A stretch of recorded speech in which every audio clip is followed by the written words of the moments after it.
사랑하는 기쁨의 교회 가족 여러분 안녕하세요. 오늘은 다 같이 사순절 묵상 세 번째 시간입니다. 오늘은 다 같이 마태복음 18장 21절에서 35절까지의 말씀을 묵상하도록 하겠습니다. 그때에 베드로가 나와 이르되 주여 형제가 내게 범죄하면 몇 번이나 용서하리이까? 7번까지 하오리이까? 예수께서 이르시되 내게 이르노니 7번뿐 아니라 7번을 70번까지라도 할지니라. 그러므로 천국은 그 종들과 결산하려 하던 어떤 임금과 같으니 결산할 때에 10,000달란트 빚진 자 하나를 데려오매 갚을 것이 없는지라. 주인이 명하여 그 몸과 아내와 자식들과 모든 소유를 다 팔아 갚게 하라 하니 그 종이 엎드려 절하며 이르되 내게 참으소서 다 갚으리이다 하거늘 그 종의 주인이 불쌍히 여겨 놓아 보내며 그 빚을 탕감하여 주었더니 그 종이 나가서 자기에게 100데나리온 빚진 동료 한 사람을 만나 붙들어 목을 잡고 이르되 빚을 갚으라 하매 그 동료가 엎드려 간구하여 이르되 나에게 참아주소서 갚으리이다 하되 허락하지 아니하고 이에 가서 그가 빚을 갚도록 오게 가두거늘 그 동료들이 그것을 보고 몹시 딱하게 여겨 주인에게 가서 그 일을 다 알리니 이에 주인이 그를 불러다가 말하되 악한 종아 너가 빌기에 내가 너의 빚을 전부 탕감하여 주었거늘 내가 너를 불쌍히 여김과 같이 너도 내 동료를 불쌍히 여김이 마땅하지 아니하냐 하고 주인이 노하여 그 빚을 다 갚도록 그를 옥졸들에게 넘기니라. 너희가 각각 마음으로부터 형제를 용서하지 아니하면 나의 하늘 아버지께서도 너희에게 이와 같이 하시리라. 아멘. 우리가 어제 말씀에서 잃은 양 한 마리의 비유를 함께 나누었습니다. 예수님은 잃어버린 양을 찾아 나서시는 분이시며 우리 역시 잃어버렸던 한 마리의 양이었음을 다시 한번 우리의 마음 가운데 새겼습니다. 또 진정한 부흥이란 다른 사람을 포용하는 것이고 그것은 또한 하나님의 뜻임을 우리는 어제 잃어버린 양의 비유 말씀을 통해서 함께 묵상하였습니다. 오늘 말씀은 용서할 줄 모르는 종의 비유라고 알려진 본문입니다. 18장 15절에서 20절까지의 말씀에서 예수님은 잘못을 저지른 사람을 치리하는 것에 대해서 말씀해 주십니다. 그 말씀을 들은 제자 중 베드로가 예수님께 이런 질문을 하죠. 형제가 내게 범죄하면 몇 번이나 용서해야 합니까? 7번 용서하면 됩니까? 그러자 예수님은 7번씩 70번이라도 용서하라 라고 말씀해 주십니다. 그리고서 다음과 같은 이야기를 비유로 말씀해 주세요. 한 사람이 10,000달란트의 빚을 졌습니다. 그는 그 빚을 도무지 갚을 만한 능력이 없었습니다. 처음에 이 돈을 빌려준 주인은 이 종에게 가진 것을 모두 팔아 빚을 갚으라 채근합니다. 하지만 이 종이 엎드려 절하며 내가 다 갚을 테니 한 번만 용서해달라고 말하자 측은한 마음이 든 이 주인은 이 종이 진 빚을 모두 탕감해 줍니다.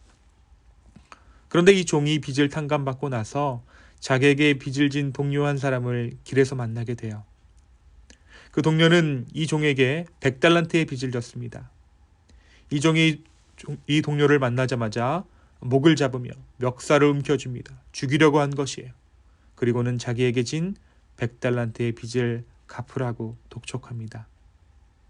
이 동료 역시 이 종이 자기 주인에게 한 것과 같이 다 갚을 테니 말미를 달라 말합니다. 하지만 이 종은 자신의 동료를 옥에 가둡니다.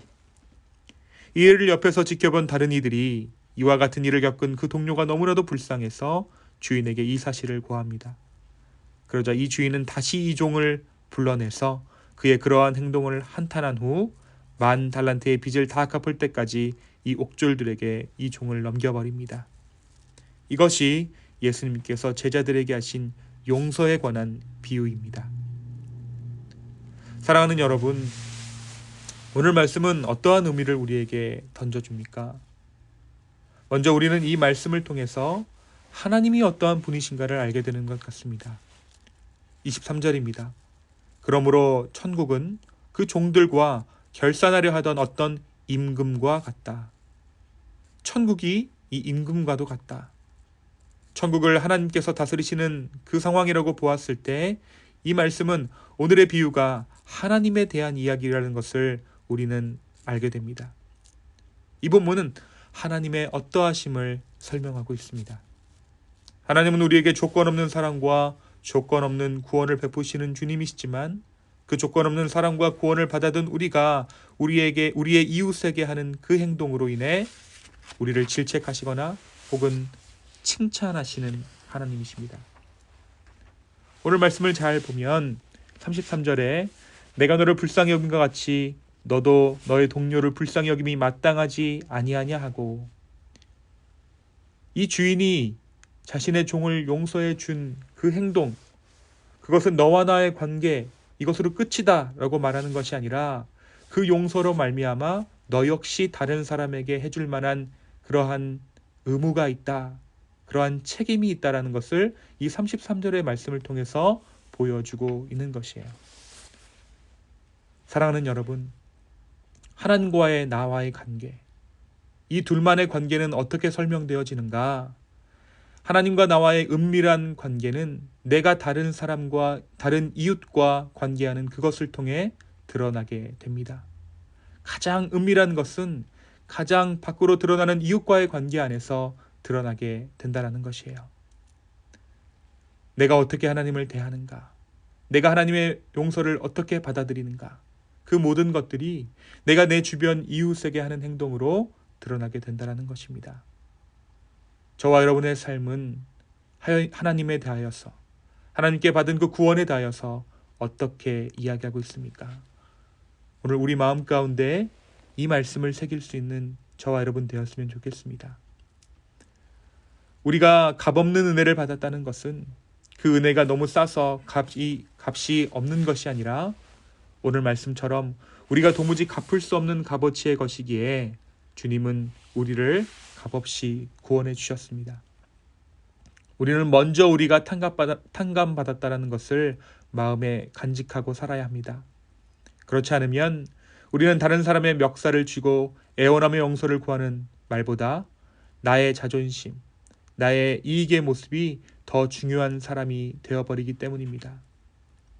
오늘 말씀에 등장하는 탕감받은 종의 모습에서 마치 우리가 누릴 만한 것들을 누리며 산다라고 생각하는 우리의 모습이 보이지는 않습니까? 이 모든 것은 주님의 은혜로 우리에게 주어진 것입니다. 오늘 우리의 삶을 돌아볼 수 있는 은혜가 우리 가운데 있기를 다시 한번 소망합니다. 그런데 오늘 베드로는 왜 이러한 질문을 예수님께 했을까요? 사실 이 베드로의 질문을 잘 보면 이미 베드로의 마음은 용서에 기울어져 있다는 것을 보여줍니다. 우리가 용서해야죠. 그런데 얼마나 용서해야 합니까? 이것이 베드로가 예수님께 질문했던 포인트입니다. 그러면서 베드로는 7이라는 수치를 들이밉니다. 이 7번 용서란 율법이 명시하고 있는 가장 온전한 용서의 수치입니다. 그러나 율법의 문제가 무엇입니까? 율법의 문제는 이 수치가 진심을 대변한다는 것입니다. 마음이 동하지 않아도 7번 용서를 하면 그것이 온전한 용서로 인정받게 된다는 것이에요. 사람들의 마음은 전혀 용서하지 않았고 또 용서받지 않았는데 말입니다. 그래서 율법의 완성이신 예수님은 70번씩 7번, 그러니까 마음 깊은 곳에서 우러나는 본질적인 용서를 말씀하십니다. 하나님께서 우리를 70번씩 7번 용서하신 것처럼, 그러니까 하나님께서 우리에게 온전한 그 본질적인 용서를 허락하신 것처럼, 하나님의 행위가 단순한 어떠한 의무로 인한 행동이 아니라 하나님의 마음 깊은 곳에서 우러나온 그 긍휼로 인한 긍휼인 것처럼 우리 역시 마음을 다해 용서해야 한다는 것입니다. 35절의 말씀입니다. 너희가 각각 마음으로부터 형제를 용서하지 아니하면 나의 하늘 아버지께서도 너희에게 이에 같이 하시리라. 사랑하는 여러분, 우리는 우리의 구원의 흔적을 찾습니다. 방언, 은사, 세례 날짜, 이 모든 것은 구원의 흔적이 아닙니다. 우리의 구원의 흔적은 진정한 용서의 능력입니다. 내가 과연 다른 누군가를, 오늘 질문의 베드로의 표현을 빌리자면 나에게 피해를 입힌 누구를 마음으로부터 용서할 수 있는가? 나의 피해가 눈앞에 뻔히 보이고 내 마음 가운데 아직 남아있고 그 잘못으로 인해 여전히 내 삶 가운데 불편함이 있지만 나는 그것을 용서할 수 있는가? 그것이 바로 구원의 흔적입니다. 예수님께서 우리에게 이러한 구원을 하셨습니다. 죄 없으신 그분이 우리를 위해 십자가를 지셨습니다. 이 구원이 우리에게 임한 구원입니다.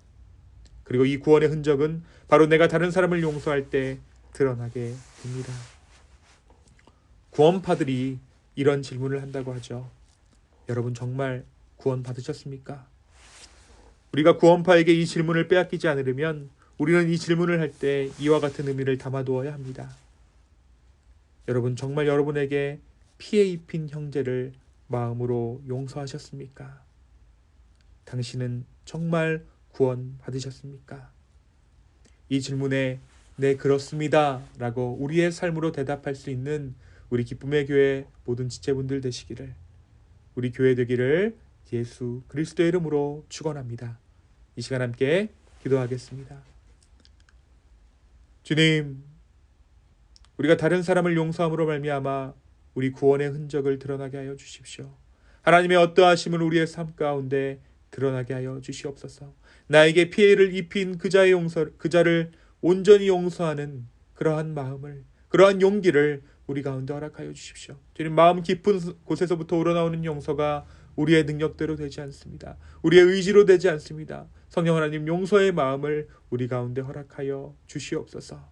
감사합니다. 이 모든 말씀 살아계신 예수 그리스도의 이름으로 기도하였습니다. 아멘. 오늘 하루도 주 안에서 넉넉히 승리하시는 저와 여러분 되기를 소망합니다. 감사합니다.